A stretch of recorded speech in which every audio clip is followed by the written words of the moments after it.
Hello everyone, my name is Anne. Thanks for joining me again on Art on the Creek. We're in my home studio in Parker, Colorado, and as I'm recording this, it's the last day of June. I've got a real surprise for you. Summer is in full swing here in Colorado, and that means farmers markets are abundant, and I bet you have access to some where you live too. There is no reason that you shouldn't go and take pictures. You don't have to buy anything, just take some great pictures. And then you've got all kinds of wonderful food references to paint. I did buy something this past weekend at the farmer's market. I bought a mango, and look at all the colors in this. I just thought it was so beautiful that we could just paint the skin on this mango. It's going to be easy and quick, and it'll be a good warm-up to get us started for World Watercolor Month, which starts tomorrow, July 1st. Are you ready? Here we go.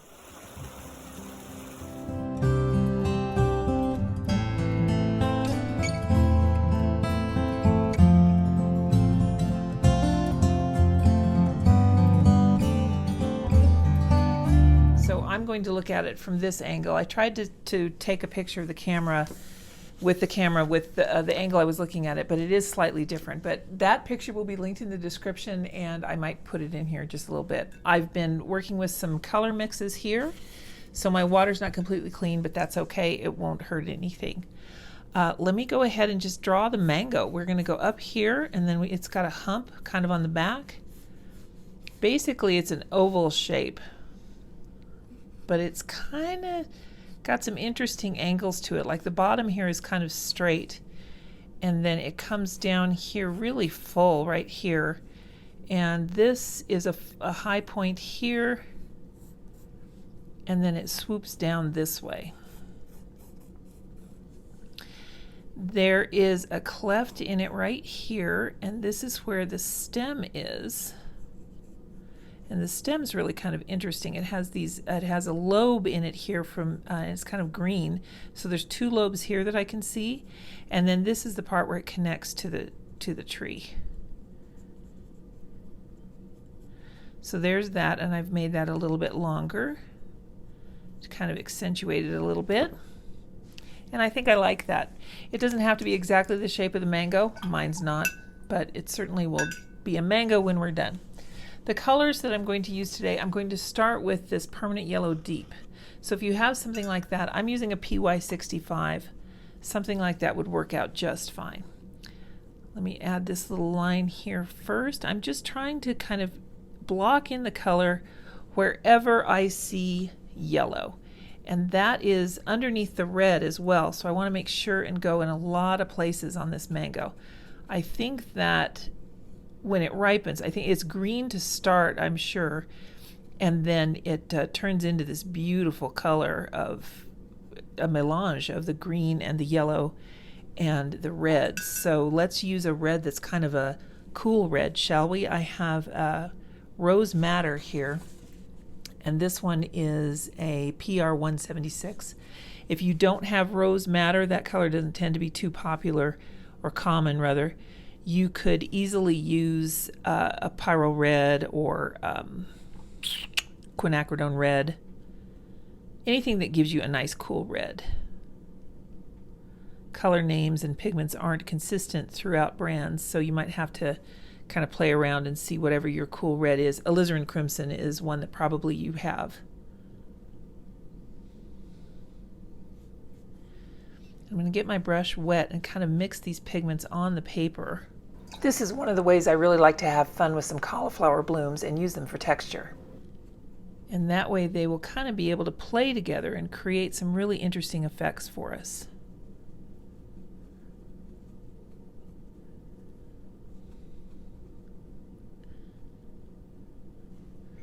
Now for the green. I don't have a sap green, but that would be the one I would want to use. So I'm going to mix a green gold and a cobalt green. These two right here. It is a PY 150 and a PB 28. And that's going to give us a really nice, good botanical green. Just a good sap green shade. It's a very warm green.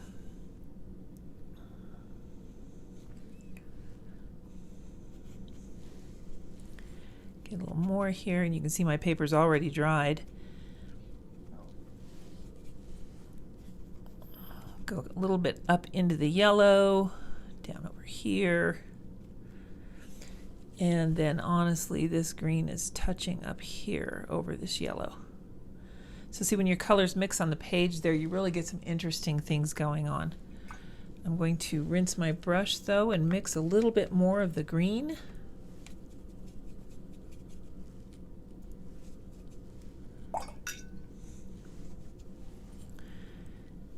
And let's bring this down to the end here.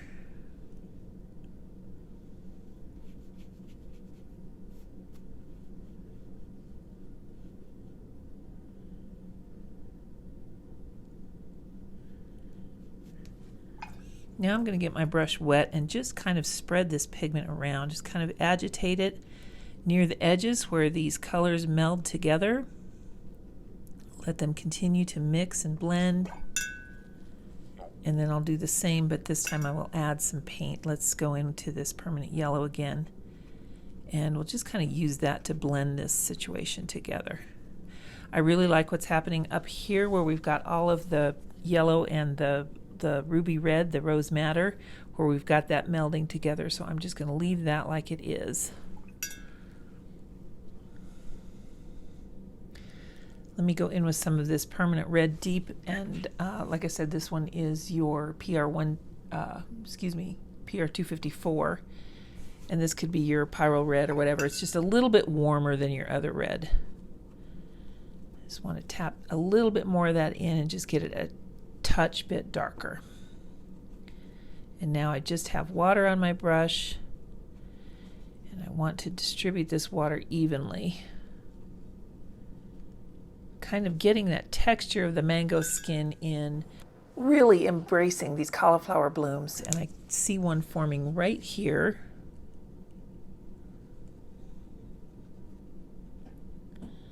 So I'll tap in some more pigment there, and perhaps down here as well.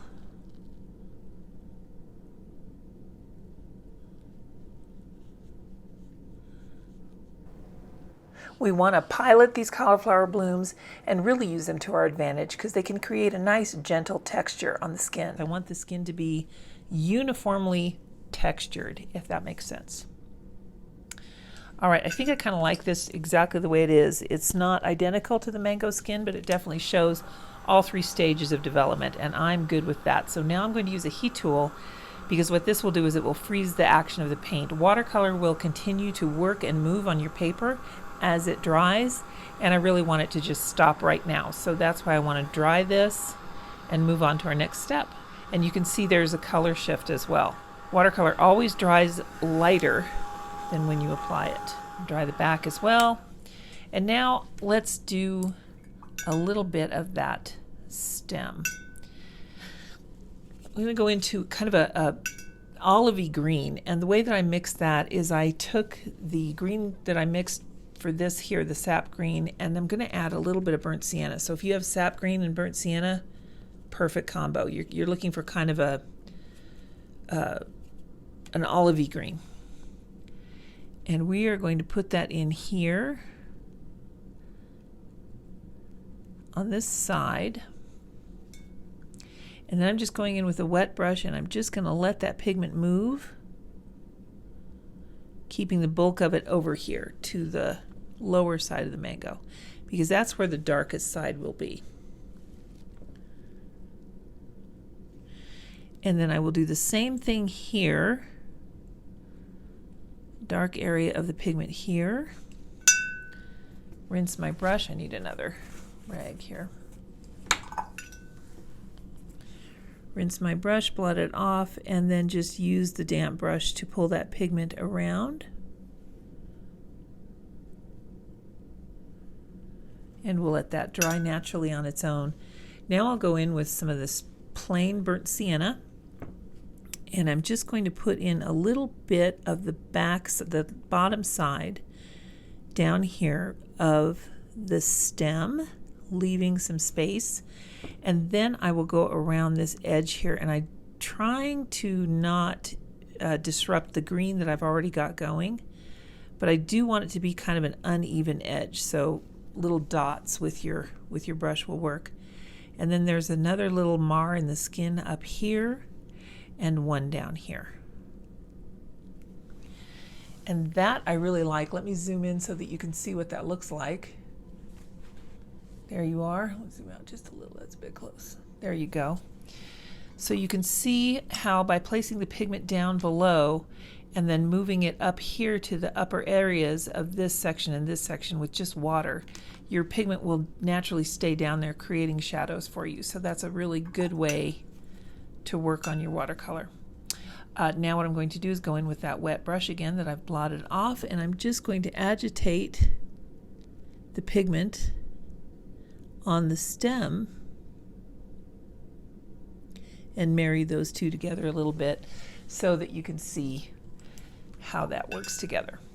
Now I've got a fun trick for you. Let's do some fun splatter. I think I need a couple of paper towels.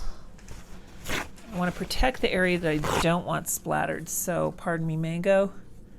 I'll put some here, put this guy here, there. And now I'm going to go in and get a really juicy mix. I've got my brush really wet, and I'm going right into that burnt sienna and just getting a really juicy mix on my brush. Pretty wet. Let me show it to you. It's really pretty wet. And what I'm going to do is just tap my brush. A little more water than that for some bigger drops. There we go. That is all I want to do with my mango, because that'll pick up these kinds of blemishes that are on the skin. All of these sorts of imperfections that make it the perfect mango. Now I don't need to dry it because I'm going to be working along this edge right here. But what I do want to do now is to keep it from floating away in space. So I'm going to mix some ultramarine blue, which is a PB29, and I'm going to mix that with burnt sienna, and that will give me a really nice gray. You can adjust this. This is a mix I use all the time. Anytime I need a black or a gray, you can add more blue to it or add more brown to it and just tweak it exactly as you need. So the way that I'm going to do this, whenever you're working with a shadow of something, it's darker closest to the object. So I have several lights going here, but I'm just going to focus on one shadow. And if the reference photo I have shows more shadows, just pick one and focus on that one. So what I'm going to do is start about here, because it's about directly under the stem, and I'm going to go to about here. And this is going to be the darkest value of the shadow. And now I'm going to rinse off my brush, blot it dry, sort of dry, you want it damp. And then I could come around this way and fill in where I want that watercolor to go. And this will be the boundary of the shadow.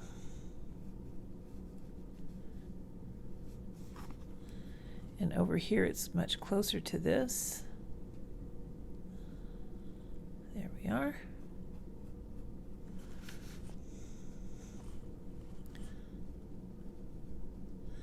Put a little bit more water on the subject since it has dried already.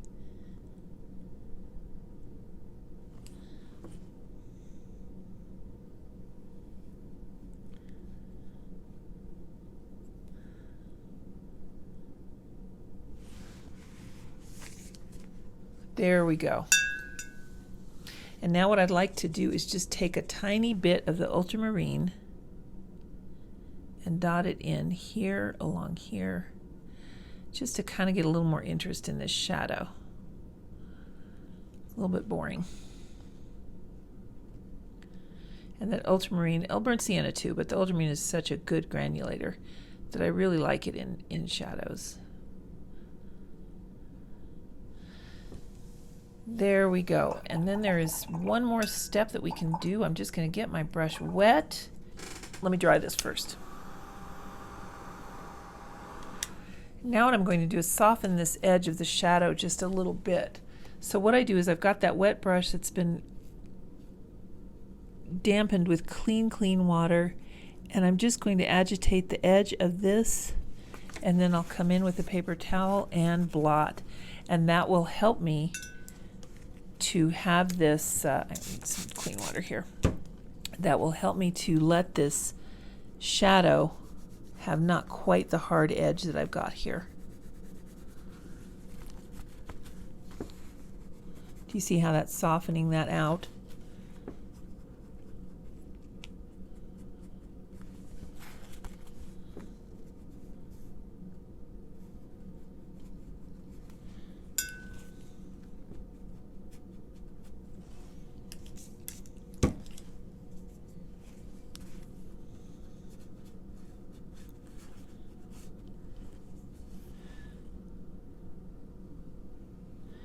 Go ahead and add that ring of water there.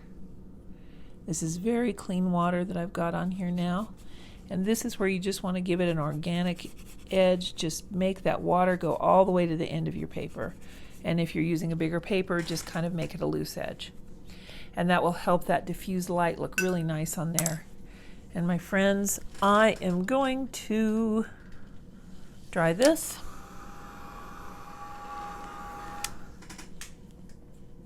And I'll give it a quick signature. There is our Farmer's Market mango. I hope everybody enjoyed this one, this really easy beginner mango. And get out to your farmer's market, see what you can find. We'll see you next time, guys. Have a great day. Bye now. Thanks again for hanging out with me this long, everyone. I really appreciate it. If you enjoy content like this, consider subscribing if you haven't already, or give it a like, leave a comment, or share this video with your friends. I so appreciate all of you, and we'll see you next time on Art on the Creek.